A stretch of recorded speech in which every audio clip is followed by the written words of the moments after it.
आज चाहिँ साथीहरू देख्न सक्नुहुन्छ, आज चाहिँ यस्तो धुली लागेको छ होइन। बिहानदेखि चाहिँ घाम पनि लागेको छैन होइन, घाम पनि लागेको छैन बिहानदेखि चाहिँ यस्तो धुली लगाएर यस्तो हेर्नुहोस् त यहाँ हालत, यहाँ बाहिर पनि निस्किन गाह्रो छ होइन। देख्न सक्नुहुन्छ साथीहरू है त, यस्तो धुली लागेको छ होइन। हेर्नुहोस् यस्तो धुली लगाएर म चाहिँ यता बाहिर निस्किरहेको छु भ्लग बनाउनको लागि चाहिँ। बाहिरको मौसम चाहिँ यस्तो छ कि धुली लगाएर निस्किन पनि गाह्रो हुन्छ, गाह्रो छ एकदम।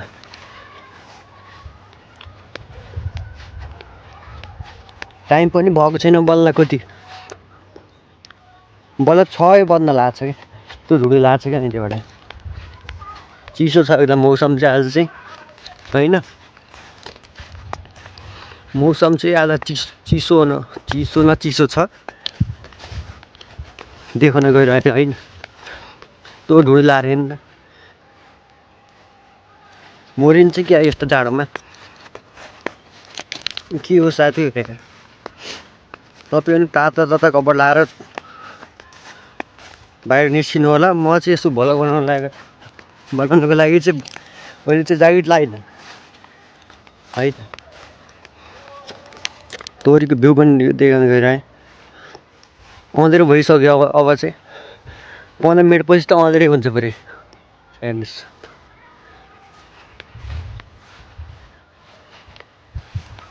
यस्तो छ कि अँधेरो भएर पुरै ढुसी लाएर बाहिर निस्किनु गाह्रो छ है। चिसो छ, चिसो छ एकदम। यस्तो छ है मौसम चाहिँ हेर्नुहोस्। तोरी चाहिँ चट्ट पाकेर होइन, यहाँ चाहिँ पाकिसक्यो तोरी चाहिँ।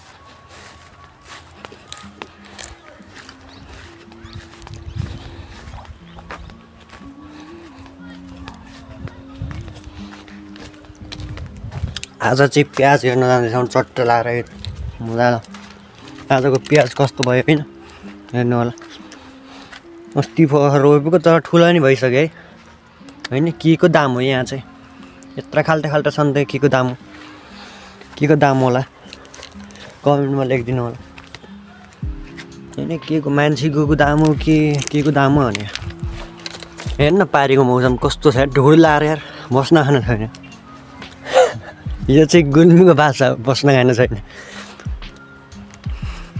देख्न सक्नुहुन्छ अर्ग्यानिक, हेर्नुहोस् यहाँ पनि लागेको छ होइन। छुट्टा लाएर हेर्नुहोस्, कटहरको बिरुवा छ यहाँ चाहिँ, कटहरको बिरुवा छ यहाँ चाहिँ। यस्तो छ है यहाँ हेर्नुहोस्, टमाटरको ठुलो टमाटरको चाहिँ यस्तो छ यहाँ चाहिँ। यस्तो लसुन लागेको छ यस्तो।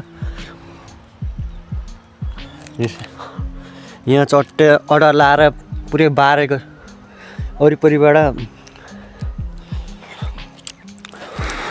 अर्डरले पुरै वरिपरिबाट बारेको छ घरलाई चाहिँ। घर चाहिँ यो हाम्रो चाहिँ यही हो, यस्तै छ।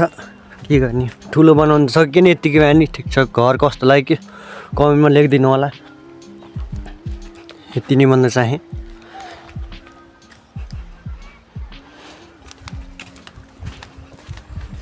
यो चाहिँ हाम्रो ऐना हो। हामी चाहिँ भित्र छिर्छौँ। यताबाट चाहिँ ढोका लागेको रहेछ।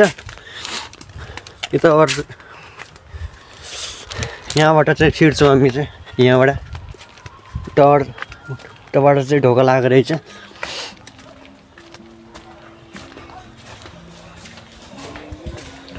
भात पनि पाक्यो।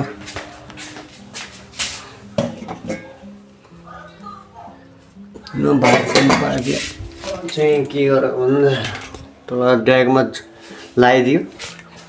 मिक्सी पनि ल्याइसकेँ मैले यहाँ।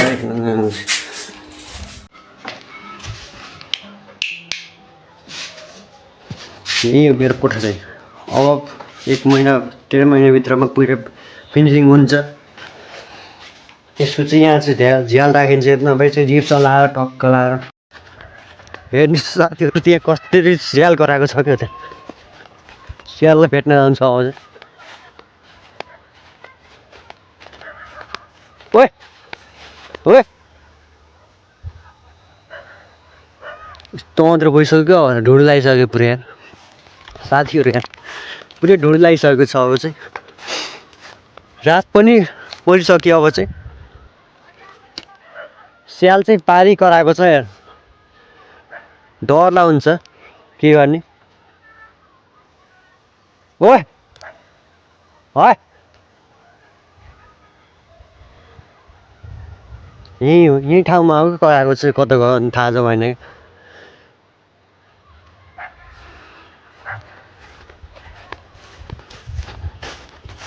अब चाहिँ क्याप्चर गर्न चाहिँ सकेन यो क्यामेराले चाहिँ हेर 15 पनि भइसक्यो लाइट बाल्न पर्ने हुन्थ्यो अब भिडियो पनि बनाइसकेँ स्याल कराएको थियो कता गयो यार तपाईँलाई देखाउँछु कि भनेर हो क्या कता गयो कता यार होइन आजको भ्लग यति नै होइन म यो भ्लगलाई चाहिँ धेरैभन्दा धेरै माया गरिदिनु होला यति नै भन्न चाहन्छु म भिडियो चाहिँ अर्को भोलि नै अर्को भिडियो लिएर आउनेछु घाम लाग्यो भने चट्ट लाएर भ्यू पनि देखाउनेछु यति भन्दै यहाँ बिदा हुन चाहन्छु एन्ड हस्त नमस्कार एन्ड जय नेपाल